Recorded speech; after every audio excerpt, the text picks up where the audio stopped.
Welcome back to the 2 Minute Warning, episode 402, back on the topic of the MLB. Today I'm going to be talking about whether or not the New York Mets, a team that has acquired big names, Francisco Lindor, James McCann, will the Mets win the 2021 World Series? That is what I'm going to be talking about today.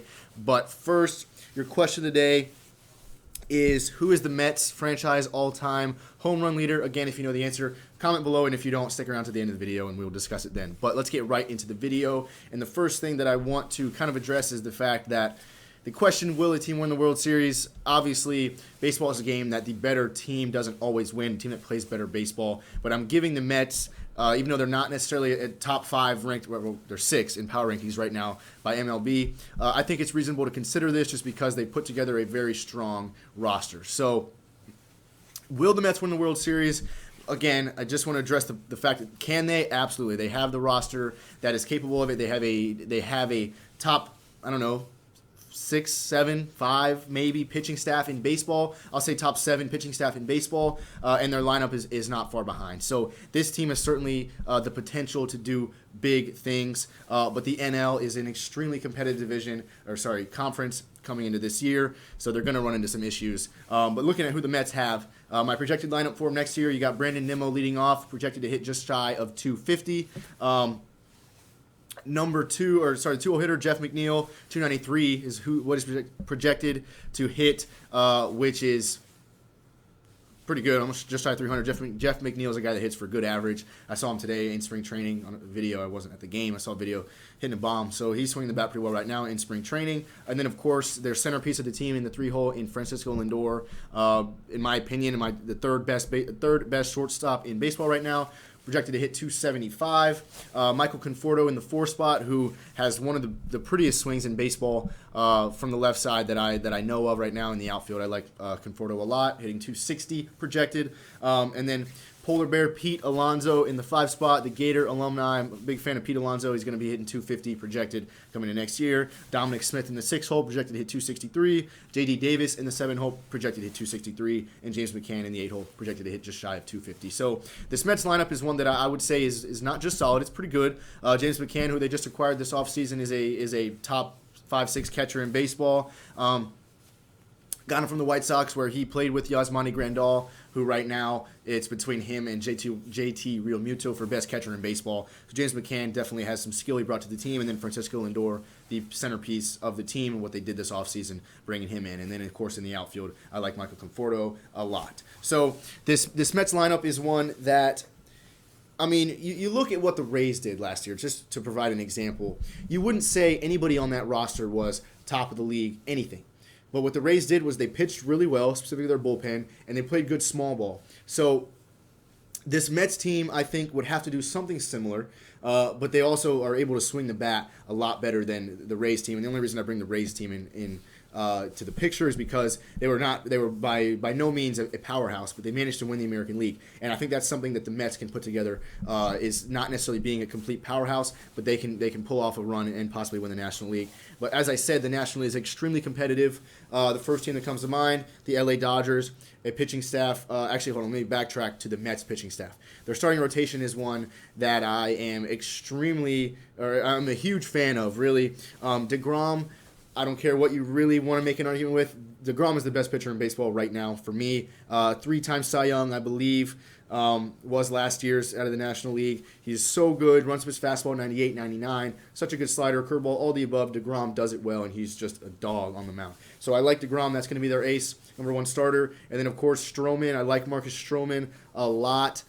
Came from Toronto earlier in his career. I liked him there. And he's really like a version of Trevor Bauer. He has that confidence, the cockiness, the swag on the mound, but he backs it up by being a great pitcher. So Strowman is probably my second starter, and then Carlos Carrasco after that, and then I got Tejuan Walker and Joey Lucchesi coming in the rest of the rotation, and I'm hoping, really, really hoping that Syndergaard can find his way healthy again. It's been projected he had Tommy John. It's been kind of predicted that he'll be back maybe by June. I'm hoping he can return and be healthy, but let's be realistic.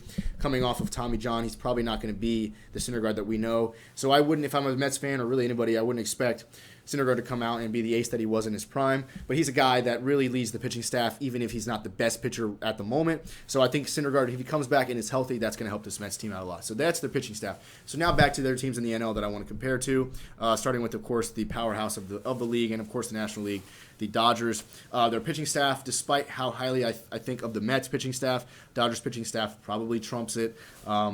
Trevor Bauer, who obviously has a big name to himself, but I do keep thinking about the fact that I think the Dodgers may have made a possible mistake with Trevor Bauer and how much they're going to cost him. But I hope Trevor Bauer is able to live up to his name. He's looking good in spring training, but spring training only means so much. So Trevor Bauer or Kershaw in that number one spot. Kershaw obviously getting older, but I mean got his first ring, and I think he's going to come out and have a big year this year. And then Walker Buehler, a young guy, probably in his third year by now, but Walker Buehler is an ace on the mound also. So really, between the top three pitchers on the Dodgers, any one of them could be their number one starter for really any other team in the league. And then David Price, who I'm not sure will stick around with the Dodgers, and then Dustin May, who's also very good. So Dodgers pitching staff really second to nobody in the league, and their lineup is really the same way. Don't need to say much about them because we all know what Mookie Betts, Bellinger, Max Muncy, Justin Turner, Corey Seager, reigning World Series MVP, one of the better shortstops in baseball. Well, probably top three shortstop in baseball, and then Chris Taylor, young catcher in Will Smith, very good. So whatever, the Dodgers are extremely good, but as I said, baseball doesn't always give the game to the most powerful team. We saw the Braves, who were good at playing small ball this last NLCS, but also hitting balls over the fence. We saw them give the Dodgers a run for their money. So can the Dodgers, if say the Mets and the Dodgers play, I don't know, 8 games, 10 games, whatever they do in the regular season, I'd give 6 out of 10 of those to the Dodgers. But come down to the playoffs where it's win or go home, I think the Mets have a great chance of being able to beat them, because I think that any of these Mets pitchers, specifically Strowman or DeGrom, or I like Carrasco a lot too, if they can go toe-to-toe with who's on the mound with the Dodgers, and then we saw that despite how powerful the Dodgers lineup is on paper, they don't always hit the ball that well. So I do think I think the Dodgers are obviously the biggest threat to the Mets' road to the World Series, but I do think the Mets can overcome them in a playoff series, whether that be the NLDS, NLCS, whatever it is. And then other teams, of course, the Padres, just as powerful as a roster almost as the Dodgers on paper. Of course, Tatis, Machado, Hosmer, Will Myers. Who am I missing? I don't know. That team could swing the bat just as well, really, as the Dodgers on paper. And their pitching staff with Snell, Yu Darvish, Joe Musgrove, Chris Paddock, Dinelson Lamet, really, really good as well. But again, I keep bringing up the fact that the Padres seem to lose big games. Give the Mets a shot at the Padres in the playoffs. Mets could do it. Mets could could overcome them. Same deal there. I think any of the Mets pitchers, if they're on, the Mets pitchers will have to be on, but they can go toe to toe with any of these Dodgers pitchers that I'm discussing, and then you really need Francisco Lindor to have a big year, or at least come up in big spots. You really need him to blow out his 270 projected batting average, hit 285, hit 290, come out and hit 30 home runs, which I think he's capable of. But you really need him to be big. You need James McCann to produce, even though he's not necessarily projected to do that great. And you need Pete Alonso to come out and hit 50 home runs again, like he did a couple years ago, or 2 years ago. And then I like Michael Conforto. I think he's going to have a pretty big year, maybe hit 265, 270, beat his projection as well. So you need these guys to have a big year. Then you want to look at the Braves, another team out of the NL that can give them a run for their money, with Acuna, Albies, Freddie Freeman, Austin Riley. So that's another one to look at. Good pitching staff there with Charlie Morton and Ian Anderson, Max Fried, Mike Soroka. So the Braves, another great team. But the Braves have already shown us last year that they can get up 3-1 in the series and lose it.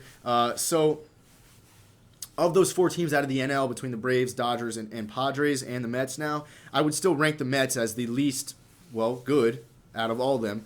But, of course, baseball is a game that the better team can win any day. And I think that the presence of veterans, I don't want to say veterans. I don't consider Francisco Lindor a veteran by any means, really. But he's been around. He knows how to play high-caliber baseball. And you got the same thing in the pitching staff with DeGrom, who's had his share of the spotlight and executing in that. Syndergaard. I think that this Mets team has a good mix of younger guys and also guys that know how to play the game of baseball the right way and win games. That I think this Mets team can do really special things. So really, to sum it all up, the Mets team sitting right now at the 6th best team in baseball. Can they win the World Series? Absolutely. But it's going to take a year that they execute the game very, very well, because in a roster matchup between the Dodgers, the Padres, or the Braves and the Mets, these other rosters look better on paper, but that doesn't always mean that's the better baseball team, guys. So comment below if you think the Mets can win it all, because I think that the possibility is certainly on the table.